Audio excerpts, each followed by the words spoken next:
नमस्कार मैत्रिणी, मी सुरेख आणि आपल्या देवदर्शन किचनमध्ये तुम्हाला सर्वांचं अगदी मनापासून स्वागत करते।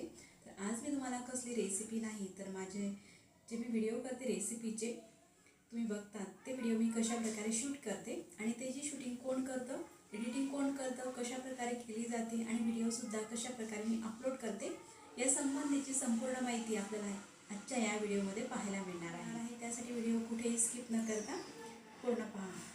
चला मग मी कशा प्रकारे शूटिंग करते ते बघूया। शक्यतो 90 ते 95% महिलांजवळ स्मार्ट मोबाईल आहेच। तुमच्याजवळ जर का एक मोबाईल असा असेल तुम्ही घराच्या बाहेर पाऊलसुद्धा न काढता यूट्यूबवरून महिन्याला पैसेही कमवू शकता। ते कसे कमवायचे, व्हिडिओ कशा प्रकारे शूटिंग करायची, कशा प्रकारे एडिटिंग करायची आणि कशा प्रकारे व्हिडिओ अपलोड करायचा या संबंधीची संपूर्ण माहिती मी आज तुम्हाला देणार आहे। चला मग त्यासाठी व्हिडिओ कुठेही स्किप न करता पूर्ण पहा। तर मैत्रिणींनो, आज मी तुम्हाला व्हिडिओची शूटिंग कशा प्रकारे करते हे दाखवत आहे। तर मी करत असते मोबाईलवरून शूटिंग। तर या ठिकाणी मी मोबाईल घेतलेला आहे, त्यासोबतच हे ट्रायपॉड आहे आणि हा आहे रिंग लाईट। आता हे रिंग लाईटचे लाईटसुद्धा आपल्याला बदलवता येतात, हे बघू शकता। अशा प्रकारे हे लाईट चेंज होतात यानुसार। आता आपल्याला कुठला लाईट ठेवायचा आहे, थोडा डार्क किंवा जास्त प्रकाशचा तो ठेवायचा आहे। मी अशा प्रकारे ही सेटिंग केलेली आहे आणि हे रिमोट आहे, रिमोट आपण बाजूला ठेवून देऊ। आता हा मी मोबाईल घेतलेला आहे, तो मोबाईल अशा प्रकारे ट्रायपॉडला आपल्याला लावायचा आहे। व्हिडिओ मी तर त्यानंतर मी आता व्हिडिओ हे शूट करते। मोबाईल लावलेला आहे, मोबाईल लावल्यानंतर असा एखादी सॉफ्ट रुमाल घ्यायचा आणि त्याच्याने जो कॅमेरा असतो ना तो आधी आपल्याला स्वच्छ पुसून घ्यायचा आहे। त्याच्याने काय होतं ना, क्लॅरिटीमध्ये थोडंसं वाढ होतो, बघू शकता अशा प्रकारे। आज मी तुम्हाला कढीची रेसिपी दाखवणार आहे, म्हणून त्यासंबंधी यामध्ये मी साहित्य घेतलेलं आहे। तर आता कढीसाठी आपल्याला लागतं दही, सोबतच लागतं बेसन पीठ आणि त्यानंतर अशा प्रकारे मी ठेवत असते। आणि मोबाईलसुद्धा साहित्यामध्ये कढीसाठी लागणारं जे साहित्य आहे त्यामध्ये आहे लसूण, मीठ, कढीपत्ता, मिरची, सोबतच आपल्याला आणखी साहित्य लागणार आहे बेसन पीठ आणि दही। तर अशा प्रकारे मी हे साहित्य तुम्हाला दाखवत असते। तर मंडळी, जेव्हा तुमच्यासमोर हा व्हिडिओ येतो ना तो अशा प्रकारे तुम्हाला दिसत असतो। आधीच्या व्हिडिओमध्ये आपण ऐकलं बॅकग्राऊंड जो आवाज आहे तो खूप जास्त प्रमाणामध्ये आहे, म्हणून जो बॅकग्राऊंड आवाज असतो ना तो पूर्णपणे मी म्यूट करते आणि नवीन त्याला आवाज देते। म्हणजे बघू शकता दह्याचं पण भांडं ठेवलेलं होतं ना तशा प्रकारे शूट झालेला आहे। दह्यामध्ये आपण बेसन टाकलेलं आहे कढीसाठी, त्यानंतर मिक्स करून घ्यायचं आहे।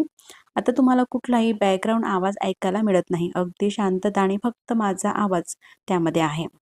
कारण माझ्या घरात सुद्धा लहान मुलं आहेत, बाजूला सुद्धा लहान मुलं आहेत, सतत ते खेळत असतात संध्याकाळच्या वेळेस किंवा दुपारच्या वेळेस, आणि गाड्यांचा इतर बॅकग्राऊंड आवाज येऊ नये म्हणून मी पूर्णपणे तो म्यूट करत असते। रेसिपीचा व्हिडिओ शूट करत असताना अशा प्रकारे काही खाली सांडलं सुद्धा जाते, त्यावेळेस व्हिडिओ मी स्टॉप करते, रुमाल घेते, आधी किचन वाटा हा स्वच्छ करून घेते। बघू शकता अशा प्रकारे आपल्याला करावं लागतं, म्हणजे तुमच्यासमोर पसारा आहे किंवा घाण आहे असं वाटत नाही।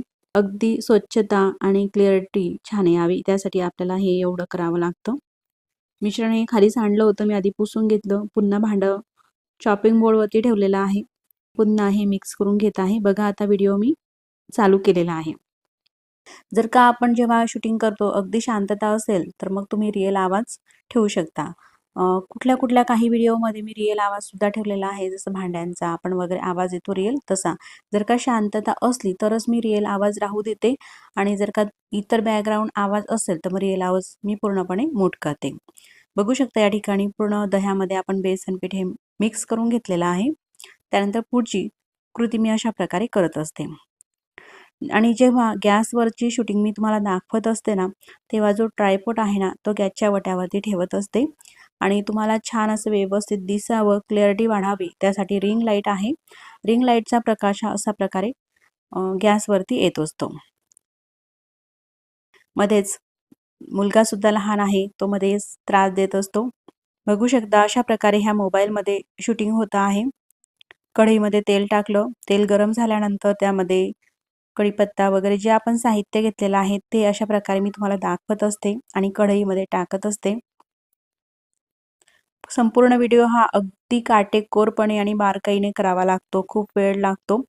एखादी रेसिपी आपण स्वयंपाक करायला जर का अर्धा ते पाऊण तास लागत असेल तर आणि एखादी रेसिपी शूट करायला तेवढाच स्वयंपाक शूटिंग करायचं म्हटलं तर साधारण 2 ते 3 तास तरी जातात.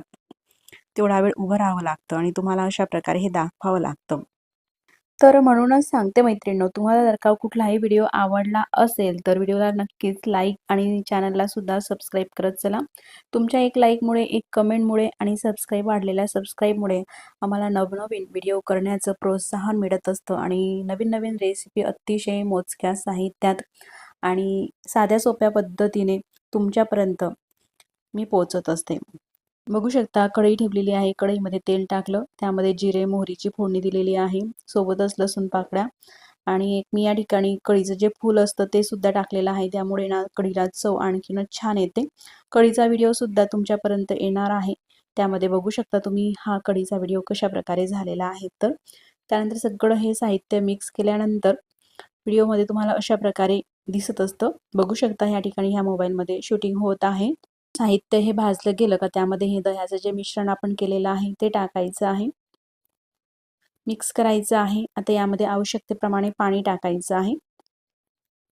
गॅस अजून कमी आहे, मोठा करायचा नाही. पाणी वगैरे टाकायचं आणि त्यानंतरच मग आपल्याला गॅस मोठा करायचा आहे. म्हणजे कढीला उकळी येईल तोपर्यंत हे ढवळत राहायचं आहे. म्हणजे त्यामुळे काय होतं ना, कढी कुठेही फुटत नाही. कढईमध्ये हवं तेवढं पाणी सगळं हे टाकलेलं आहे. त्यानंतरच मग चवीनुसार मीठ टाकायचं आहे. मीठ वगैरे टाकल्यानंतर आता गॅस वाढवणार आहे आणि वाढवल्यानंतर कढीला उकळी येईपर्यंत ही कढी मी ढवळत घेणार आहे. म्हणजे कढी ही कुठेही फुटत नाही. आता बघू शकता तुम्ही अशा प्रकारे ही शूटिंग होते आणि व्हिडिओ जेव्हा तुमच्यासमोर दिसतो ना कढीचा, अशा प्रकारे हा दिसत असतो. आता कढीला उकळी येऊ द्यायची आहे, तोपर्यंत कढी आपल्याला ही ढवळत घ्यायची आहे. म्हणजे कढी ही कुठेही फुटत नाही. गॅसची फ्लेम मोठी आहे. अशा प्रकारे मी तुमच्यासमोर हा व्हिडिओ आणत असते. तुमच्यासमोर हा जर का 7 ते 8 मिनिटाचा व्हिडिओ येत असेल तर त्याला बनवायला जवळपास 1 तासाची शूटिंग मोबाईलमध्ये झालेली असते. त्यानंतर भरपूर अशी एडिटिंग ॲप आहे. त्या ॲपमध्ये हा व्हिडिओ घ्यायचा आणि त्यानंतर मग एडिटिंग करायचा आणि एडिटिंग पूर्ण झाल्यानंतर त्याला वॉइस द्यायचा असतो. वॉइस वगैरे दिल्यानंतर पूर्ण कंप्लीट झाल्यानंतर त्याला सेव्ह करायचा आणि त्यानंतर मग हा व्हिडिओ अपलोड करायचा. तर मैत्रिणींनो, तुम्हाला सुद्धा तुमच्या पायावरती उभं राहावंसं वाटत असेल आणि तुम्ही काही कारणास्तव बाहेर जॉब करू शकत नसाल तर मग घरात राहून सुद्धा आपण अशा प्रकारे शूटिंग करून यूट्यूबवरती व्हिडिओ अपलोड करू शकता आणि आपण आपल्या स्वतःच्या पायावरती उभं राहू शकता. यामध्ये आपल्याला सातत्याने मेहनत करावी लागते, स्ट्रगल आहे, मेहनत आहे आणि संयम सुद्धा ठेवावा लागतो. यानुसार आपल्याला व्हिडिओ हे तयार करायचे आहे. व्हिडिओ झाल्यानंतर यूट्यूबवरती अकाउंट कसं ओपन करायचं, तर यूट्यूबवरती आपल्याला ID करायची आहे. ID मार्फत आपलं अकाउंट हे ओपन होतं आणि त्यानंतर हे व्हिडिओ आपल्याला त्यावरती अपलोड करायचे आहे. अपलोड केल्यानंतर काही यूट्यूबचा कालावधी आहे. त्यानंतर आपलं हे जे चॅनल आहे ते मोनेटाईज होतं आणि मोनेटाईज झाल्यानंतर मग अर्निंग हे चालू होतं. आपल्या व्हिडिओला ज्यानुसार व्ह्यू येतात, आपले व्हिडिओ ज्यानुसार आहेत त्यानुसार हे अर्निंग कमी अधिक प्रमाणामध्ये येत असतं. तर मैत्रिणींनो, तुम्हाला जर का काही करावंसं वाटत असेल तर तुम्ही नक्कीच अशा प्रकारे व्हिडिओ शूटिंग करून अपलोड करू शकतात. बऱ्याच दिवसापासून आमचे नातेवाईक असो किंवा मित्रमंडळी किंवा भरपूर अशा कमेंट्स येत होत्या का तुम्ही कशा प्रकारे शूटिंग करतं, तुमच्या मदतीला कोण असतं. तर मी जिथेही जायचे ना मला अशाच प्रकारचे प्रश्न केले जायचे. तर म्हणूनच त्या सर्वांसाठी असा हा मी व्हिडिओ केलेला आहे. तुम्ही सुद्धा नक्कीच तुम्हाला इच्छा असेल तर तुम्ही करू शकता.